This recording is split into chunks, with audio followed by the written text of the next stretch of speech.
అంటే ఇది this is a statutory work. Please try to understand, this is a statutory work. ఇది కాదు ఈయన తీసేసి ఆయన పెట్టడం, ఇట్లా కాదు. ఎవరైనా అల్లర్ట్ చేస్తే నాట్ ఓన్లీ ఇక్కడ నుంచి తీసేయడం, తర్వాత ఆయన మీద కేసు పెట్టడం, లోపల పెట్టడం కూడా జరుగుతుంది.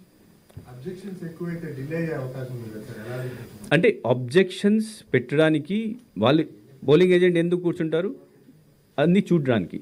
కానీ అబ్జెక్షన్ ఎప్పుడు పెట్టాలి, ఏ విషయం మీద పెట్టాలి, ఎట్లా పెట్టాలి, అది మర్యాదగా ఉండాలి.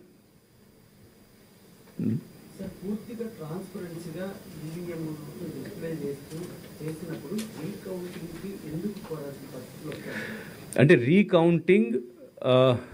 రీకౌంటింగ్కి అవకాశం ప్రతి రౌండ్లో రాదు, అది అవకాశం లేదు. రీకౌంటింగ్ అవకాశం ఎప్పుడు వస్తుందంటే ఈవీఎం కౌంటింగ్ అయిపోతుంది, పోస్టల్ బ్యాలెట్ కౌంటింగ్ అయిపోతుంది, ఫామ్ 20లో ఫైనల్ రిజల్ట్ షీట్ తయారు చేస్తారు. నంబర్ 6 నేను 6 ఉన్నప్పుడు నేను అనౌన్స్ చేస్తాను, పలానా క్యాండిడేట్కి ఇన్ని ఓట్స్, ఇన్ని వేల ఓట్స్ చెప్తాను. ఆ టైంలో ఆయన క్యాండిడేట్స్కి లేకపోతే వాళ్ళ ఏజెంట్స్కి ఈ అధికారం ఉంది, అంటే they can ask for recount. కానీ రీకౌంట్ అడిగినప్పుడు దీనికి సరైన కారణం కూడా ఉండాలి కదా. So he will give them 5 minutes 10 minutes time to give reason in writing. ఓరల్గా చేయడానికి అవకాశం లేదు, ఓన్లీ రైటింగ్లో ఇవ్వాలి. అది కూడా ఫైనల్ రిజల్ట్ డిక్లేర్ చేసినప్పుడు he will give everybody a chance. If they ask for recount they have to give reason. ఆ రీజన్ సరైన ఉంటే, రీజనబుల్గా ఉంటే, ఆ RO has to again speaking order ఇవ్వాలి. అంటే ఈ రీజనం వలన నేను ఈ పలానా పోలింగ్ స్టేషన్స్కి, ఒక పోలింగ్ స్టేషన్ ఉండొచ్చు, 10 పోలింగ్ స్టేషన్ కూడా ఉండొచ్చు, నేను ఈ ఆర్డర్ ఇస్తున్నాము, అప్పుడే రీకౌంట్ జరుగుతుంది. So recount can happen for 1 polling station or 5 polling station, 10 polling station or for the whole constituency. But 1 రైటింగ్లో ఇవ్వాలి, సరైన కారణం ఉండాలి.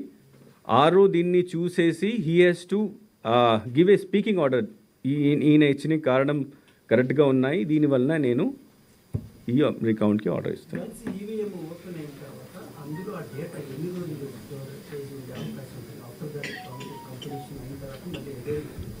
అంటే జనరల్గా ఈవీఎం రిజల్ట్ ఒకసారి వచ్చిన తర్వాత 45 days వరకు ఈపీ ఫైల్ చేయడానికి టైం ఉంటుంది, ఎలక్షన్ పిటిషన్ ఫైల్ చేసుకోవచ్చు.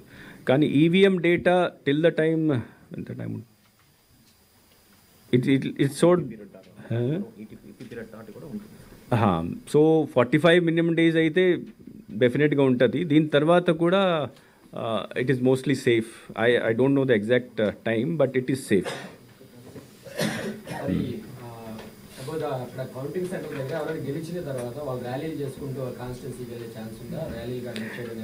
లేదు, we have very strictly told ఆ రోజు 144 సెక్షన్ ఉంటుంది, సెక్షన్ 30 పోలీస్ యాక్ట్ కూడా ఉంటుంది.